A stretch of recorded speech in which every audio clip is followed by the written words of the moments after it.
नमस्कार व्यूअर्स। और आप सब लोग कैसे हैं? आशा करती हूँ आप सब लोग अच्छे होंगे, स्वस्थ होंगे और मेरा शिव पुराण का पाठ अवश्य देखते होंगे। तो आइए सबसे पहले हम जान लेते हैं कि कल तक हमने कहाँ तक जाना था।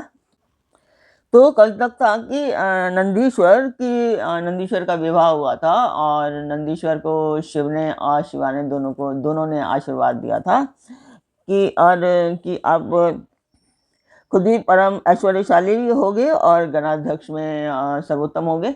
और आपके पिता और महाबली पितामह भी ऐश्वर्यशाली और मेरे गणाध्यक्ष में होंगे। सुयशा नंदी की पत्नी को भी आशीर्वाद दिया कि तुम भी पुत्र पौत्रों से संपन्न रहोगी।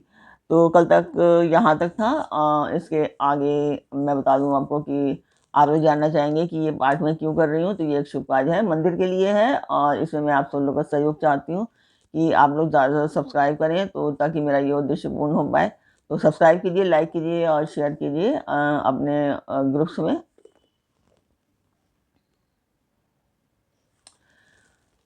ताकि मैं इसे अपने उद्देश्य को पूर्ण कर पाऊँ। तो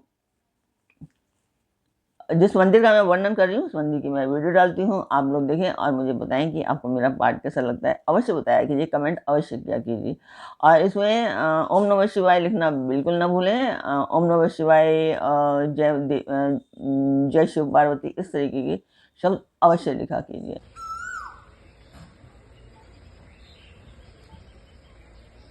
तो मंदिर की वीडियो आपने देखी, आपका मेरा पाठ कैसा लगा कमेंट अवश्य कीजिए। जैसे मैं कहती हूँ कि कमेंट अवश्य कीजिए, इससे मोटिवेशन मिलती है और अच्छा करने का मन करता है, चीज़ें बदलने का भी मन करता है। तो अब हम चलते हैं आज के पाठ पर। स्वागत करती हूँ मैं आप सभी का अपने इस कार्यक्रम शिव पुराण में, शिव पुराण की शतरुद्र संहिता में। तो आज के पाठ में होगा काल भैरव का महात्म्य, विश्ववानर की तपस्या और शिवजी का प्रसन्न होकर उनकी पत्नी शुचिमती के गर्भ से उनके पुत्र रूप में प्रकट होने का उन्हें वरदान देना।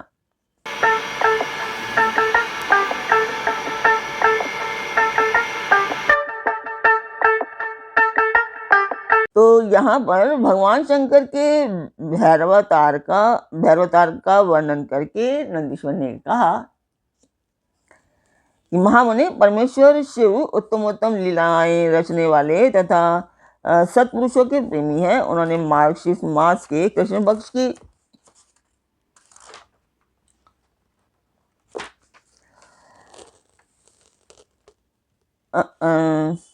पक्ष की अष्टमी को भैरव रूप से अवतार लिया था।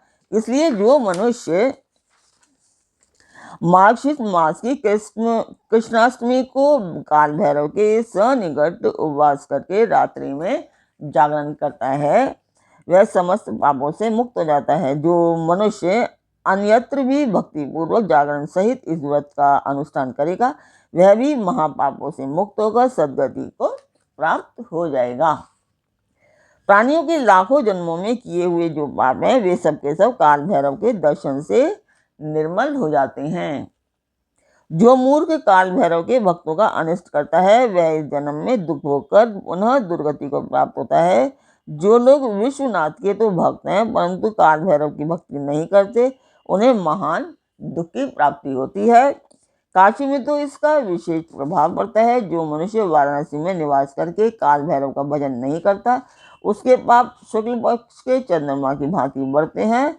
जो काशी में प्रत्येक भौमवार की कृष्णाष्टमी के दिन कालराज का भजन पूजन नहीं करता उसका पुण्य कृष्ण पक्ष के चंद्रमा के समान क्षीण हो जाता है। तदंतर नंदीश्वर ने वीरभद्र तथा शर्भावतार का वृतांत सुनकर कहा, ब्रह्मपुत्र भगवान शिव जिस प्रकार प्रसन्न होकर विश्वानर मुनि के घर अवतीर्ण हुए थे शशिमौली के उस चरित्र को तुम प्रेम पूर्वक सुनो। उस समय वे तेज की निधि अग्निरूप सर्वात्मा परम प्रभु शिव अग्निलोक के अधिपति के रूप में ग्रहपति नाम से अवतीर्ण हुए थे। पूर्व काल की बात है। नर्मदा के रमणीय तट पर नरमपुर नाम का एक नगर था। उस नगर में विश्वानर नाम का एक मुनि निवास करते थे। उनका जन्म शाडिल्य गोत्र में हुआ था। वे परम पावन पुण्यात्मा, शिव भक्त, ब्रह्मतेज के निधि और जितेंद्रिय थे। ब्रह्मचार्य आश्रम में उनकी बड़ी निष्ठा थी।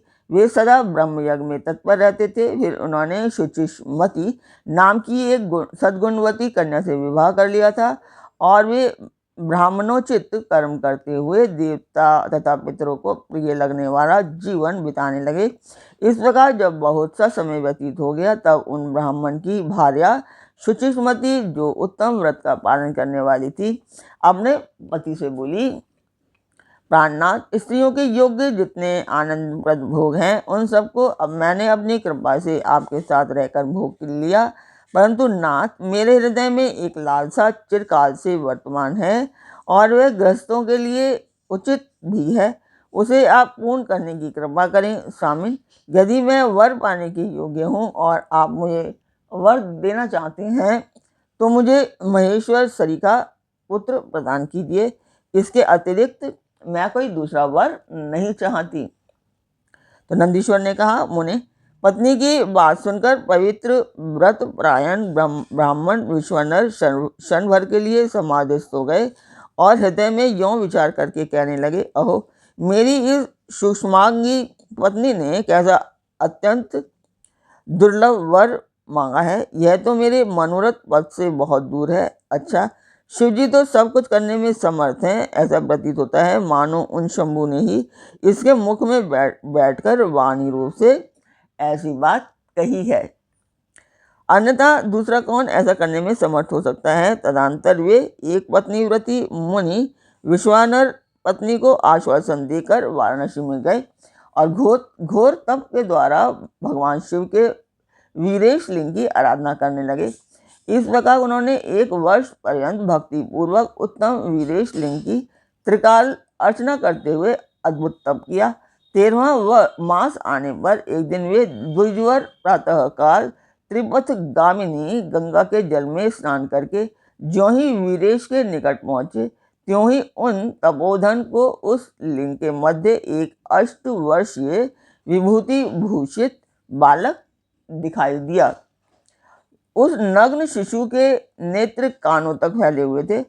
होठों पर गहरी लालिमा छाई हुई थी। मस्तक पर पीले रंग की सुंदर जटा सुशोभित थी और मुख पर हंसी खेल रही थी। वह शैशवोचित अलंकार और चिताभस्म धारण किए हुए था तथा अपनी लीला से हंसता हुआ श्रुति सूतों से का पाठ कर रहा था। उस बालक को देखकर विश्वानर मुनि कृतार्थ हो गए और आनंद के कारण उनका शरीर रोमांचित हो उठा तथा बारंबार नमस्कार है यों उनका हृदयगार फूट पड़ा। फिर वे अभिलाषा पूर्ण करने वाले 8 वाद्यों द्वारा बाल रूपधारी परमानंद स्वरूप शंभु का स्तवन करते हुए बोले,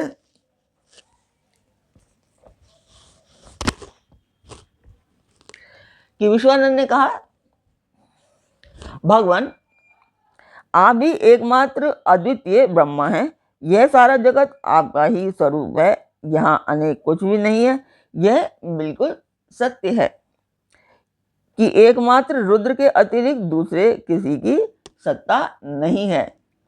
इसलिए मैं आप महेश की शरण ग्रहण करता हूँ। शंभो, आप ही सबके कर्ता हरता हैं तथा जैसे आत्मधर्म एक होते हुए भी अनेक रूप से दिखता है, उसी प्रकार आप भी एक रूप होकर नाना रूपों में व्याप्त हैं।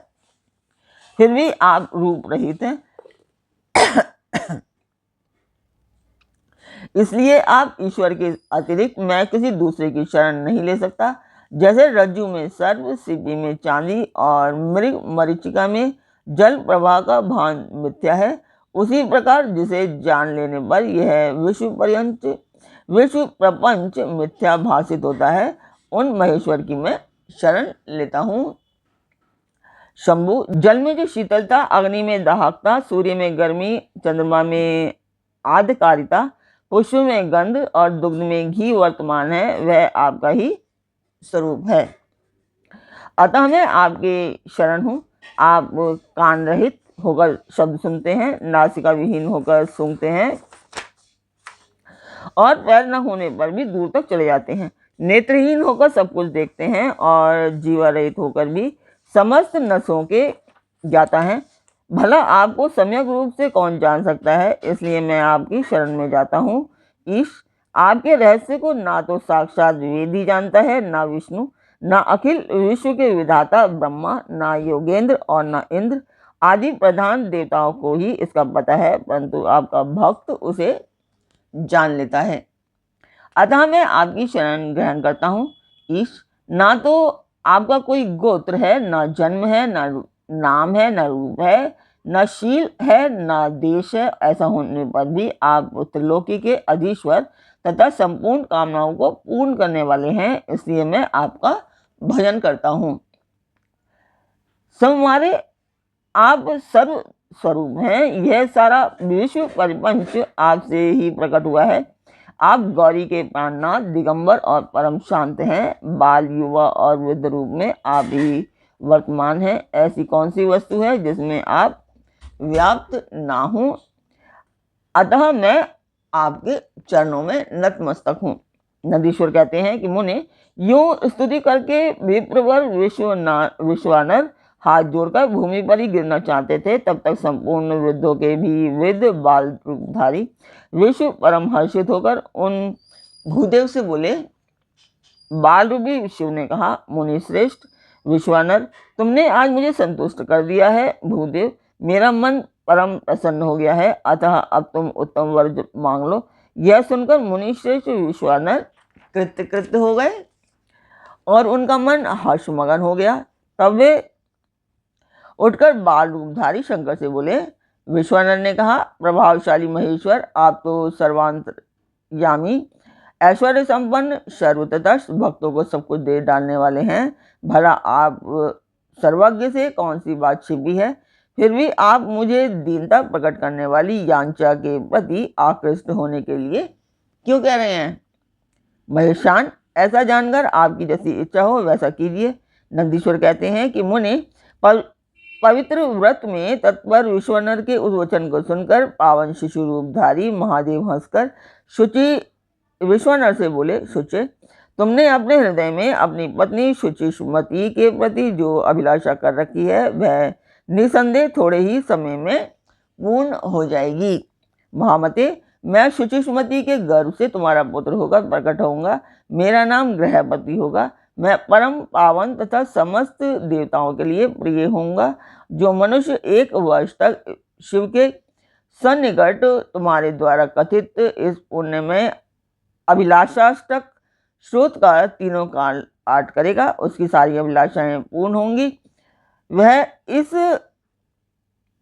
स्रोत का पाठ पुत्र, पौत्र तथा धन का प्रदाता, सर्वथा शांतिकारक, सारी विपत्तियों का विनाशक, स्वर्ग और मोक्ष रूप संपत्ति का कर्ता तथा समस्त कामनाओं को पूर्ण करने वाला है। निसंदेह यह अकेला ही समस्त स्रोतों के समान है। नंदीश्वर कहते हैं कि मुने, इतना कहकर बाल रूपधारी शंभु, जो सत्पुरुषों की गति हैं, अंतर्ध्यान हो गए। तब विप्रवर विश्वानर भी प्रसन्न मन से अपने घर को लौट गए। आशा करती हूँ आपको पाठ अच्छा लगा होगा। आज का पाठ मैं यहीं पूर्ण करती हूँ, तो कल फिर मिलते हैं एक नए पाठ में, एक नई उमंग, एक नई तरंग के साथ। Happy new year in advance. ओम नमः शिवाय। जय माता की।